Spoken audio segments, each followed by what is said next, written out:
Olá!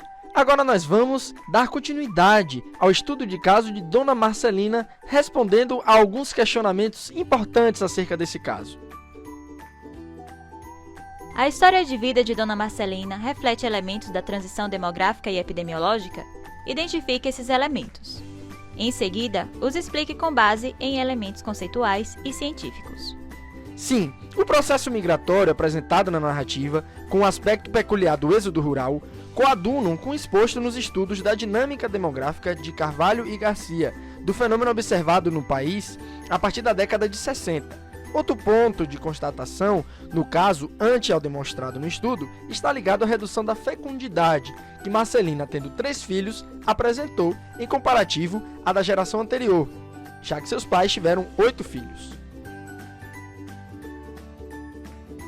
Além disso, no que diz respeito aos aspectos socioeconômicos e sanitários, como podemos observar nos relatos, a história de vida da personagem principal se assemelha muito ao perfil do brasileiro de classe social menos favorecida da época, dada a falta de acesso à moradia de qualidade, ausência de saneamento básico e de tratamento de água, fato que possui elevada relação com o perfil de mortalidade do período em questão. Ademais, outra análise observada no contexto histórico em que Dona Marcelina se encontra ao nascer e ao dar à luz ao primeiro filho é a da maior atuação da figura da parteira nos partos, personagem de presença corriqueira no cenário obstétrico do século passado, principalmente no meio rural, que teve a sua atuação comprometida com o início do movimento de institucionalização do parto nos hospitais lá no início dos anos 30, enxergando sua quase extinção no início dos anos 80. Além disso, ainda é possível perceber a prevalência de doenças infecto-contagiosas, como sarampo e a catapora, patologias que não possuíam cobertura do programa de imunização, fato que só se iniciou lá na década de 70. Sherman et al. Define o processo de transição epidemiológica como sendo o processo que engloba 3 mudanças básicas: a substituição das doenças transmissíveis por doenças não transmissíveis e causas externas, deslocamento da carga de mortalidade dos grupos mais jovens aos grupos mais idosos e transformação de uma situação em que predomina a mortalidade para outra na qual a mortalidade é dominante. Sendo assim, no que tange sobre o perfil nosológico e de morbimortalidade apresentados entre a Dona Marcelina, seu irmão falecido, sua mãe e seus filhos, é possível perceber um leve traço desse processo com a tal mudança no paradigma do perfil de doenças, além das modificações de fecundidade e morbimortalidade apresentado no conceito acima. Haja vista que o texto faz referência ao falecimento de sua mãe devido a um processo agudo de parada, após perda dos movimentos, fato que nos remete a um acidente vascular encefálico. Segundo Chaves, 2000, além da mortalidade infantil apresentada na sua geração, com a morte de seu irmão menor de 1 ano de idade, fato não ocorrido com seus descendentes, além do processo de envelhecimento e da mudança do perfil situacional da Dona Marcelina, que passa a ser uma idosa portadora de processos crônicos, condição essa que se encontra dentro do espectro clínico da maioria da população de sua fase da vida. Você conhece alguma Dona Marcelina? O que chama a atenção entre as histórias de vida dessas pessoas? O nosso grupo conhece sim uma história muito parecida com a de Dona Marcelina. Em uma determinada ocasião, um de nós pôde conversar com um rapaz que trabalhava em uma barbearia, e o mesmo nos relatou que em sua juventude morava na zona rural com sua família. Ele possuía vários irmãos e irmãs, dos quais 4 morreram devido às dificuldades de acesso a serviços de saúde, bem como outros determinantes do cenário rural. O rapaz e sua família residiam na região de Itacaré, e seu pai viajava de burro para vender palha na região de Itabuna. Esse relato possui algumas similaridades com o caso de Dona Marcelina, principalmente por retratar bem o período pré-transição demográfica na figura das famílias com elevado número de filhos, alto índice de mortalidade infantil, população rural e um posterior processo de migração para a cidade em busca de melhores condições, exemplificando na figura do rapaz.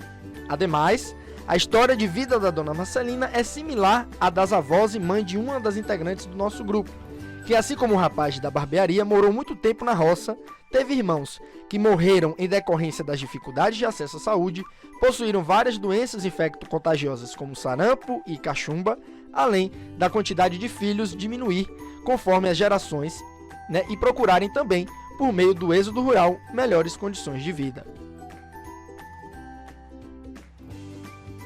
Compare a história de vida de Dona Marcelina, nascida na década de 50, com a história de vida de uma pessoa nascida nos anos 2000. Quais elementos se aproximam e quais se distanciam?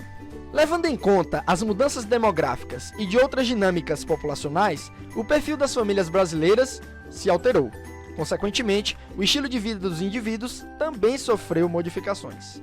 De acordo com Vasconcelos e Gomes, o Brasil passou de uma população de famílias numerosas, majoritariamente rurais, como é o caso de Dona Marcelina, para uma população urbana e de famílias reduzidas. Sendo assim, uma pessoa nascida nos anos 2000, muito provavelmente teria uma família menos tradicional. Poderia ser membro de uma família composta apenas por ele e sua mãe, sem nenhum irmão, ou talvez uma família com avós, inclusive bisavós, devido ao aumento da expectativa de vida.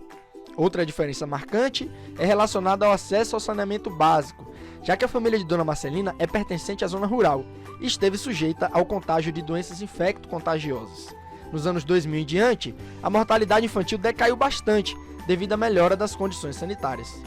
As similaridades entre os dois casos são um tanto reduzidas, já que as duas realidades são bastante distantes. No entanto, é possível achar similaridades entre o indivíduo nascido nos anos 2000 com o período tardio da vida de Dona Marcelina, já que ambos vivem na cidade em casas de alvenaria e possuem acesso à rede de esgoto. Além do mais, é interessante notar que Dona Marcelina demonstra uma noção de cuidado com a saúde, já que sabe estar acima do peso ideal, mas realiza dieta e exercícios físicos. Essa noção de autocuidado é uma característica marcante, pois com os meios de comunicação, o acesso à informação foi democratizado, e uma pessoa nascida mais recentemente, muito provavelmente teria as melhores noções e informações necessárias para cuidar da própria saúde. Dona Marcelina apresenta alguns problemas de saúde. Identifique-os. Como você os avaliaria? E como conduziria a intervenção em saúde? Tente responder de modo acurado. Dona Marcelina apresenta hipertensão e dores musculares, em especial na coluna lombar. A hipertensão arterial sistêmica contribui para que ela tenha complicações, como a formação de aneurismas cerebrais da aorta, além da hipertrofia ventricular, que reduz a reserva coronariana, aumenta o número de oxigênio do miocárdio e o risco de infarto agudo, insuficiência cardíaca e também acidente vascular encefálico. Com relação à RAS, tal condição clínica é muito comum nessa faixa etária e um dos principais entraves para a intervenção em saúde é a aderência ao tratamento.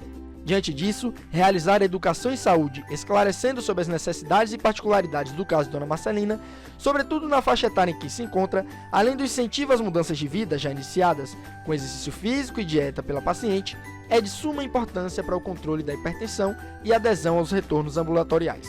Ademais, faz-se necessário também uma maior cautela do profissional com possíveis interações medicamentosas, em virtude do quadro de múltipla sintomatologia e entidade nosológica envolvida, caso haja necessidade de que a conduta do profissional médico se dê em âmbito alopático.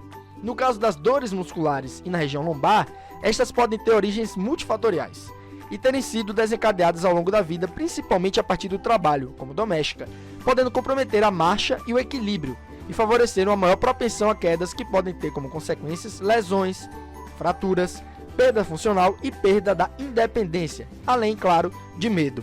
Essa insegurança fomenta o isolamento social, sentimentos de inutilidade e depressão. Diante disso, para as queixas de dores musculares e na região lombar, é importante tentar procurar a principal causa e intervir com o necessário para melhorar a qualidade de vida de Dona Marcelina, seja por meio de medicação, quando necessário, como também no sentido de trazer orientações para a paciente na adoção de posturas mais adequadas, exercícios de fortalecimento, dentre outros. Além disso, a queixa com relação ao peso trazida por ela deve ser levada em consideração, sendo de extrema relevância a investigação de como se deram essas alterações de peso ao longo do tempo, devido à possibilidade dessa informação se relacionar à hipertensão arterial sistêmica e também às dores que Dona Marcelina sente. Nesse caso, a educação em saúde e o incentivo a mudanças de hábito torna-se fundamental mais uma vez. Foi isso e até a próxima!